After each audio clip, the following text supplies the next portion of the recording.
Hello. Today we're going to talk about phishing. We're going to learn a little bit about what it is, and also I'm going to give you three questions that you can ask yourself in order to help you determine if an email that you see is phishing or if it's legitimate.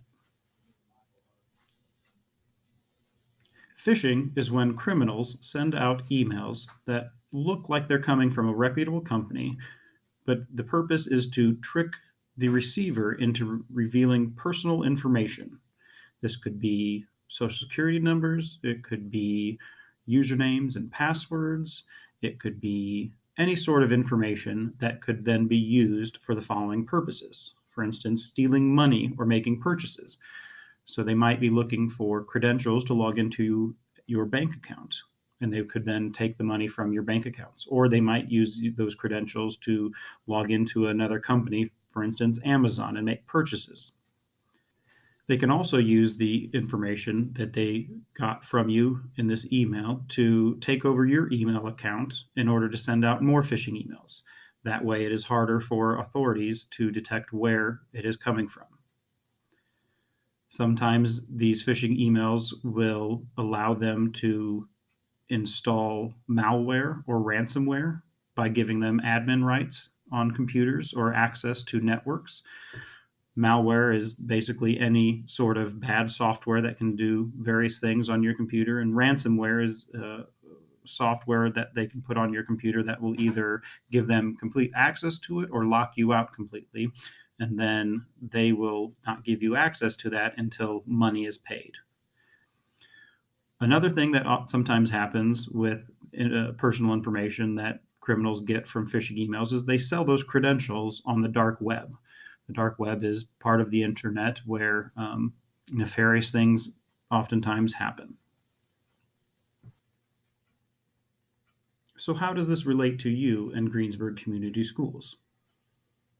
Well, if we are the victims of some sort of phishing scam and criminals do get access to our network and the information on it, there's a lot of information about you as an employee that is on the network that is secure.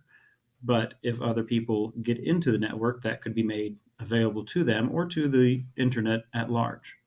Also, if you think about all of the personal information that we store about students in our programs like Skyward, that also is quite a violation of privacy and trust.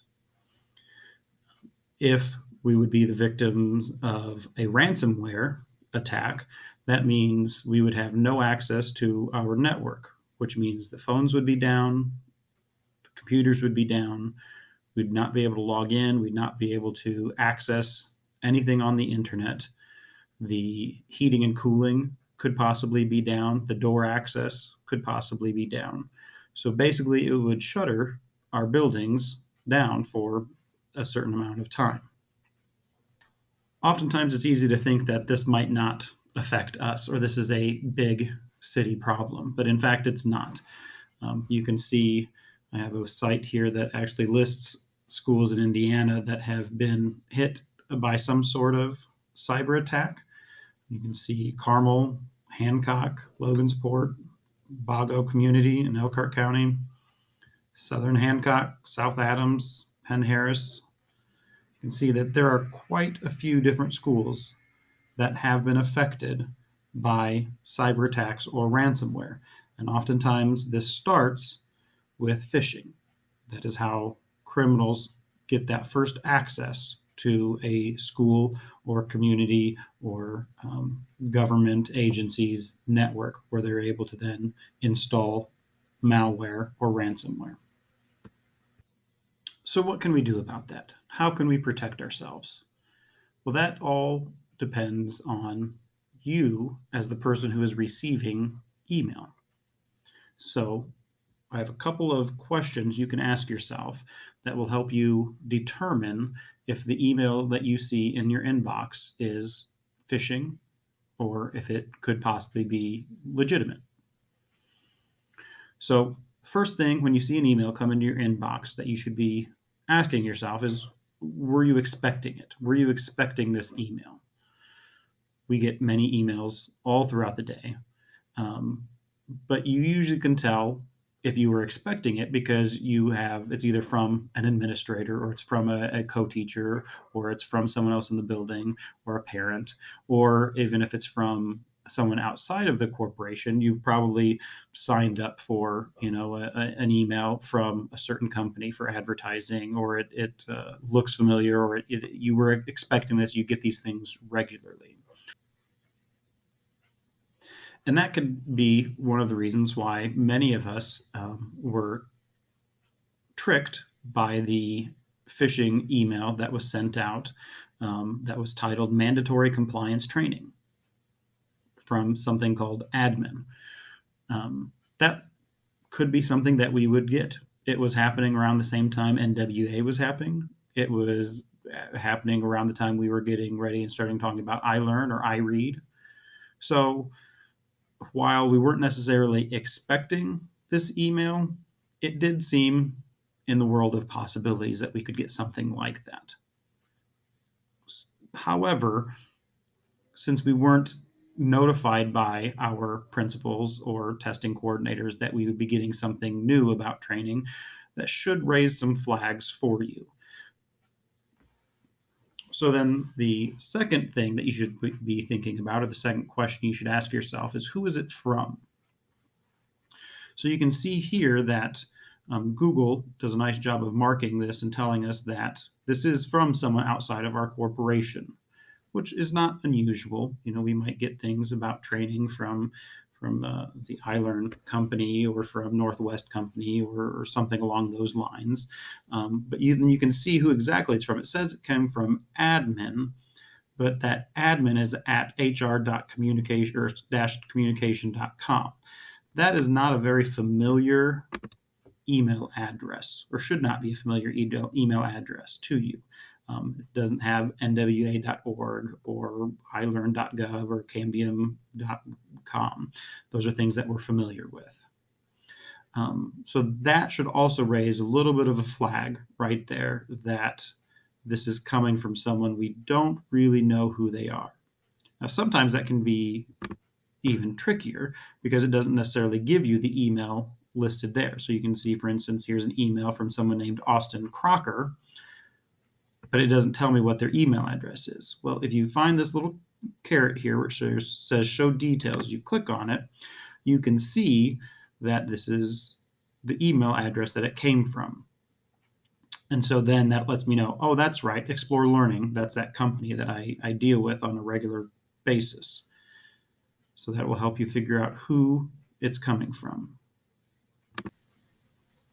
In regards to email addresses, you do want to closely look at the email addresses where the email came from, because they do a nice job of tricking you. And on my screen here, you can see a couple of examples of that. For instance, they might switch out some letters.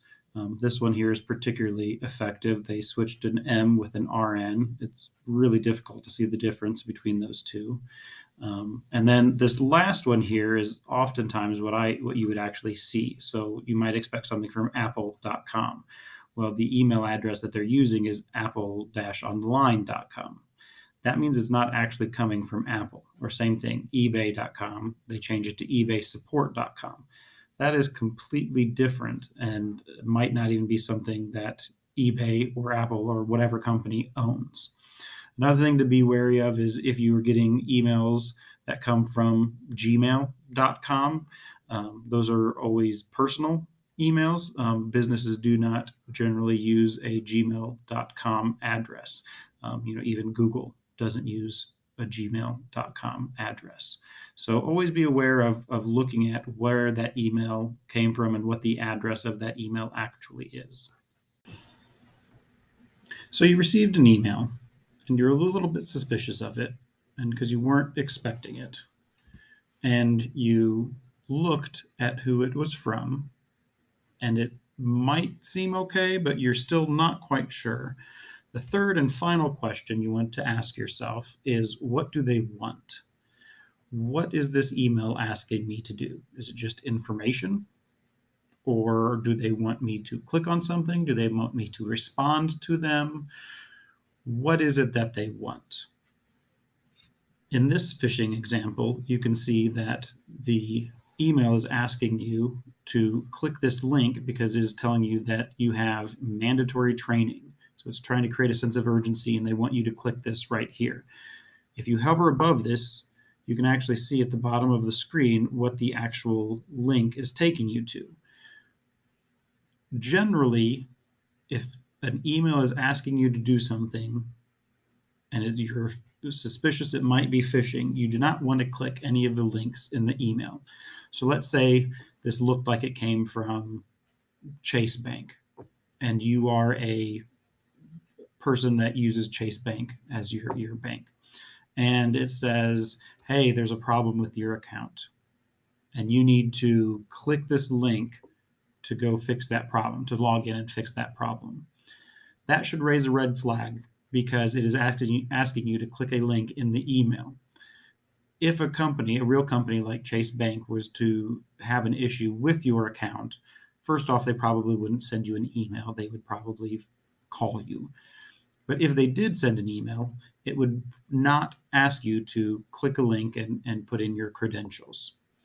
If you're unsure whether or not something you get from, let's say, a company like or a bank is real, or if there's a problem with that account, then just go to that website like you normally would. Or if you have an app on your phone, go to it the way you always go to that company to access your account and your information. So let's say you received a suspicious email and you went through these 3 questions and you asked yourself, were you expecting it? Who is it from? And what do they want? And you're still not sure if it's phishing. Well, when you're in doubt, you should ask another teacher, see if they have an opinion on it. Or keep in mind that your building has an integrationist that is also able to help you determine if this is phishing or not. It's by working together that we will be able to protect our network, protect ourselves, and protect our students from phishing and other sorts of cyber attacks. Thank you for listening today. Please reach out to your building integrationist or administrator if you have any further questions.